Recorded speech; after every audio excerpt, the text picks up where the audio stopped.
Hi friends, welcome back to our channel homely Anu. ఈరోజు మనం తూర్పుగోదావరి జిల్లాలోని ఎంతో ప్రసిద్ధిగాంచిన అన్నవరం పుణ్యక్షేత్రాన్ని, అలాగే సత్యనారాయణ స్వామి ఆలయ పరిసర ప్రాంతాల్లోని ముఖ్య ప్రదేశాలని చూడబోతున్నాము.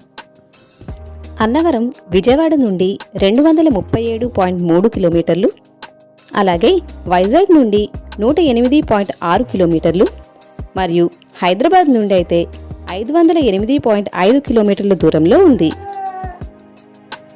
కోరిన కోరికలు నెరవేర్చే దైవంగా పేరొందిన శ్రీ సత్యనారాయణ స్వామి ఆలయాన్ని రత్నగిరి అనే కొండపై అన్నవరంలో నిర్మించారు. సత్యనారాయణ స్వామిని దర్శించుకోవడానికి మన వీడియోలో చూస్తున్న ఈ ఘాట్ రోడ్ ద్వారా నేరుగా ప్రధాన ఆలయం వరకు చేరుకోవచ్చు. అలాగే భక్తులు స్వామివారిని దర్శించుకోవడానికి మరియు మొక్కుబడి తీర్చుకోవడానికి మెట్ల మార్గం ద్వారా కూడా కొండపైకి చేరుకోవచ్చు. ఇతిహాసాల ప్రకారం అడిగిన వరాలను తీర్చే దేవుడు కాబట్టి స్వామివారిని అన్నవరం దేవుడు అని అంటారు.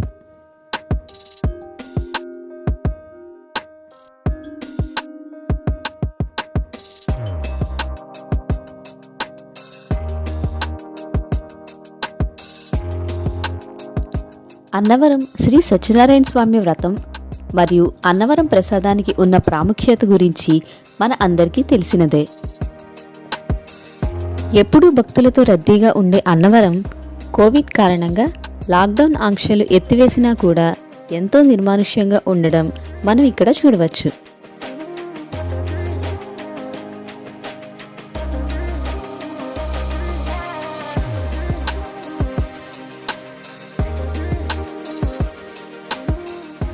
ఈ గోపురానికి కుడివైపున కిందకి మెట్లు దిగితే కేశఖండనశాల ఉంటుంది. భక్తులు తమ తలనీలాలను ఇక్కడే సమర్పించి తమ మొక్కులను తీర్చుకుంటారు. తలనీలాలు సమర్పించిన తరువాత భక్తుల సౌకర్యార్థం స్నానపు గదులు కూడా అక్కడే ఉంటాయి.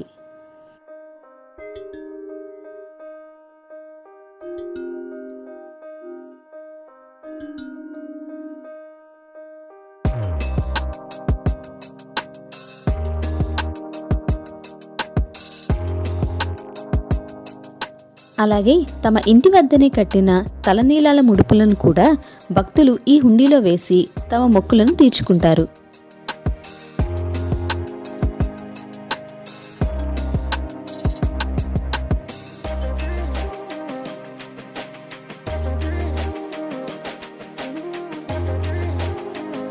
ఈ గోపురం యొక్క ప్రవేశ ద్వారం గుండా ఆలయంలోకి ప్రవేశించవచ్చు.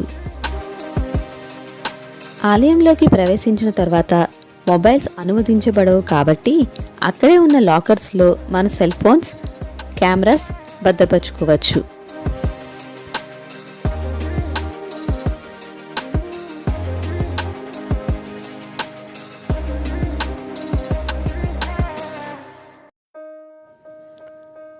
లోపలికి ప్రవేశించగానే వ్రత మండపాలు కనిపిస్తాయి. ఈ వ్రత మండపాల లోపల అర్చకుల ఆధ్వర్యంలో భక్తులచే సామూహిక వ్రతాలు జరిపించబడతాయి.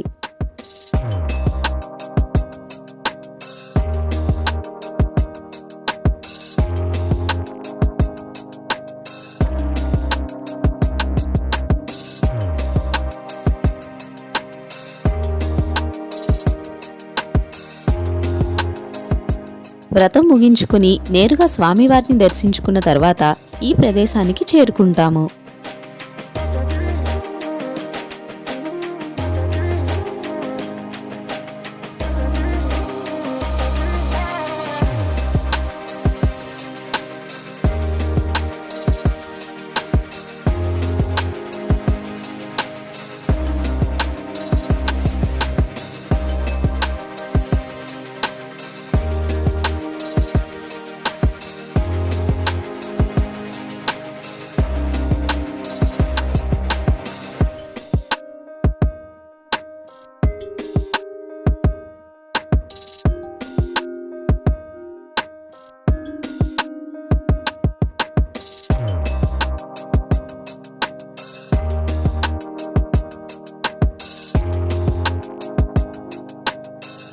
వ్రతం దర్శనం పూర్తయిన తర్వాత ప్రధాన ఆలయ గోపురాన్ని ఎదురుగా ఉన్న రావి చెట్టుకు భక్తులు పూజ చేసి ప్రదక్షిణలు చేస్తారు.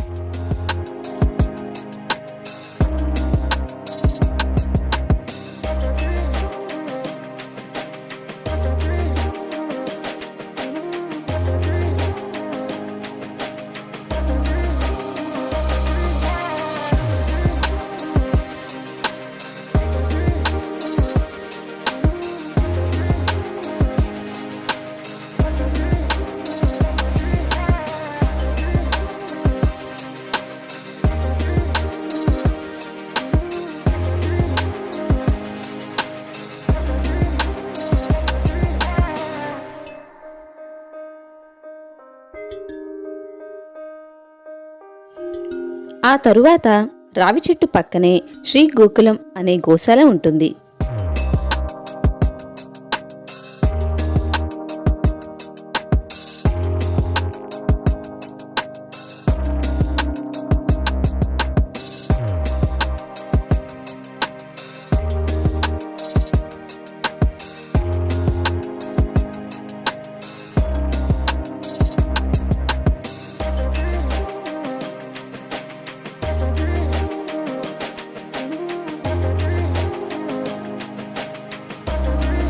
ఇక్కడ ఉన్న గోవుల్ని దర్శించుకోవడం ద్వారా మనసుకు చాలా ప్రశాంతత లభిస్తుంది.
తరువాత ప్రధాన ఆలయ గోపురానికి ఎదురుగా ఉన్న మెట్ల ద్వారా కిందకి దిగితే కుడివైపు ప్రసాదానికి టికెట్లు ఇచ్చే కౌంటర్, వ్రతం టికెట్లు ఇచ్చే కౌంటర్లు ఉంటాయి.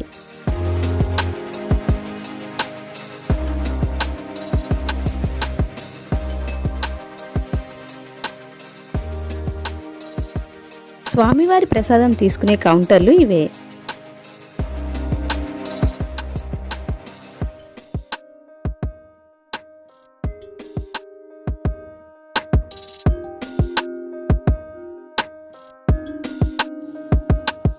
అలాగే ఎడమవైపు యాగశాల అంటే హోమాలు నిర్వహించే ప్రదేశం ఉంటుంది.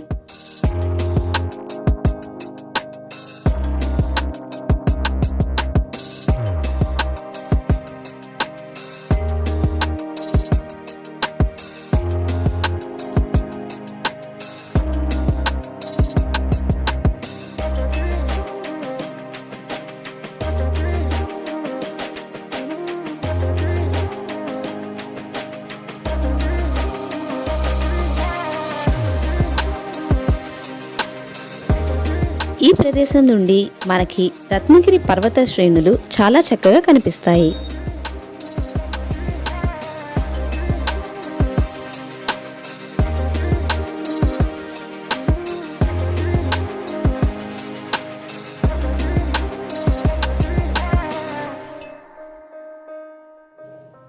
ఈ యాగశాలలో ఆయుష్ హోమం ప్రతిరోజు ఉదయం 9 గంటలకు జరుగుతుంది. భక్తులు హోమానికి అవసరమైన టికెట్ కొనుక్కొని ఆయుష్ హోమంలో పాల్గొంటారు.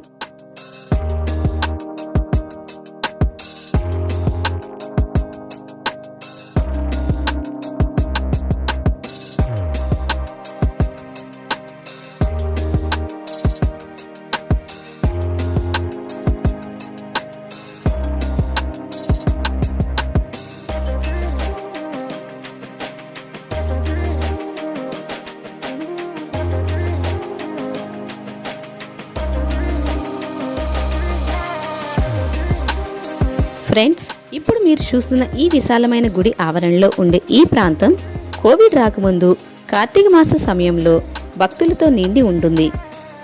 సత్రాలు ఖాళీ లేకపోవడంతో భక్తులు రాత్రి వేళలో అక్కడే నిద్ర చేసేవారు.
ఫ్రెండ్స్, ఇప్పుడు మీరు చూస్తున్న ఈ ఆఫీస్ సిఆర్ఓ ఆఫీస్. కోవిడ్ ముందు భక్తులు ఈ ఆఫీస్లోనే రాత్రి బస చేయడానికి రూమ్స్ రిజర్వ్ చేసుకునేవాళ్ళు. కానీ మేము వెళ్ళినప్పుడు ఆఫీసు మార్చబడినది అని చెప్పారు. సిఆర్ఓ ఆఫీస్ ఎక్కడికి మార్చబడింది అని అడిగితే, కొండ నుండి కిందకి వెళ్లే మార్గంలో స్టార్టింగ్లోనే కుడివైపు ఒక ఆఫీస్ ఉంది, అక్కడికి మార్చబడింది అని చెప్పారు.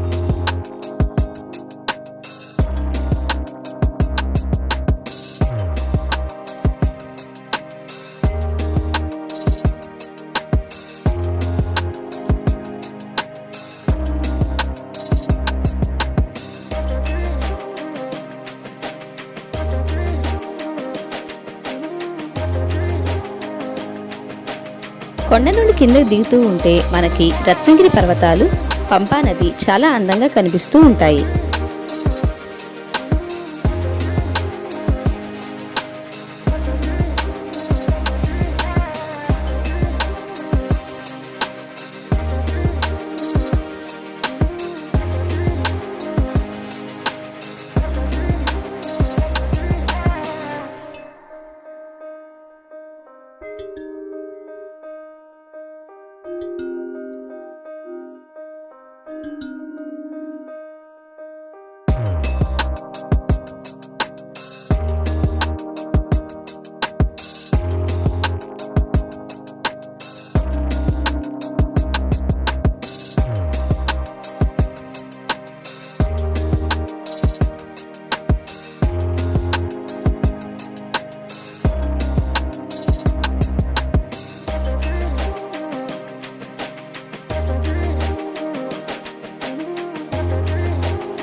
అంతే ఫ్రెండ్స్, ఈ వీడియో మీకు నచ్చిందని ఆశిస్తున్నాను. మరి మీకు గనుక మా వీడియో నచ్చితే లైక్ చేసి కమెంట్ చేయండి. అలాగే మీ ఫ్రెండ్స్కి షేర్ చేయండి.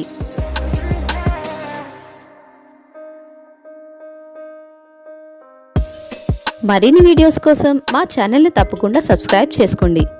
మరియు నా నెక్స్ట్ వీడియో నోటిఫికేషన్ కోసం పక్కనే ఉన్న బెల్ ఐకాన్ను క్లిక్ చేయండి. మరొక వీడియోతో మళ్ళీ కలుద్దాం.